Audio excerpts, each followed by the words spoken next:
by that I mean masks, vaccines, even treatments, is quickly becoming more of a legal issue than a scientific one. In Florida, 2 school districts defied the governor's no mask order and now face punishments from the Florida Department of Education. On top of that, the feds are investigating mask bans in 5 states, Florida not included. They're going to be reviewing statewide school mask bans in Iowa, Oklahoma, South Carolina, Tennessee, and Utah. Feds say they're going to be looking at whether the bans violate the rights of students with disabilities.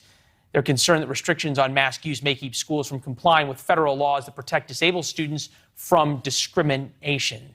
We bring in Andrew Stottman, at times like this, adjunct professor of law at Northwestern University. You said in the break the word states' rights. So effectively, should the federal government just butt out of this? Yeah. On both sides. On both sides. I mean, 92% of local school districts' money comes from the state, not from the federal government. So a lot of people disagree with respect to masks being required in schools or not, but it's a state's issue. And I think some of these states are really, really pushing it. And make no mistake, too, it's a big political issue. The 5 states that are being investigated, they all voted for President Trump, and they're all headed by Republican governors. This is a political issue. So the federal government using the Department of Education and the Justice Department investigations for a political issue about law that's decided.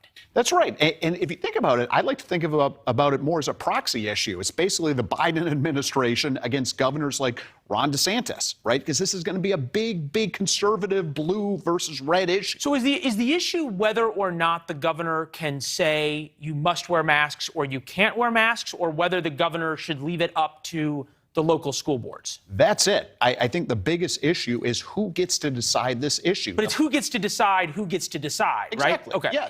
Yes. And the states are saying, wait a minute, this money comes from our local people. We get to decide it. And the federal government's saying, yeah, but you can't discriminate. So Biden is really coming down hard on these 5 states that are basically banning these masks. All right. So we clearly know this is a flashpoint, right? Because you've got these fights and everything else going on in school boards. One turned into an actual fist fight over the issues of masks in Florida. I guess the question you have to ask yourself is, are school boards really the place that these kinds of decisions should be made?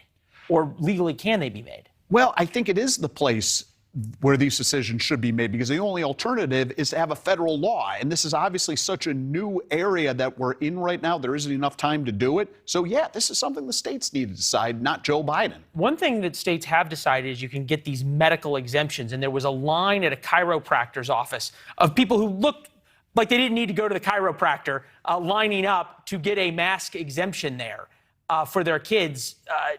It kind of becomes almost like farcical at this point if you can go to the chiropractor and get an exemption letter. And that's a huge issue. I would not want to be that chiropractor or doctor who's selling those, because that's something that the FDA, that's something that the federal government will look very, very carefully into. Well, especially as you point out, when it comes to politics, they're more than happy to look into it. Andrew, as always, good to see you. Sounds good, Leland. Thank you. All right, we'll be right back.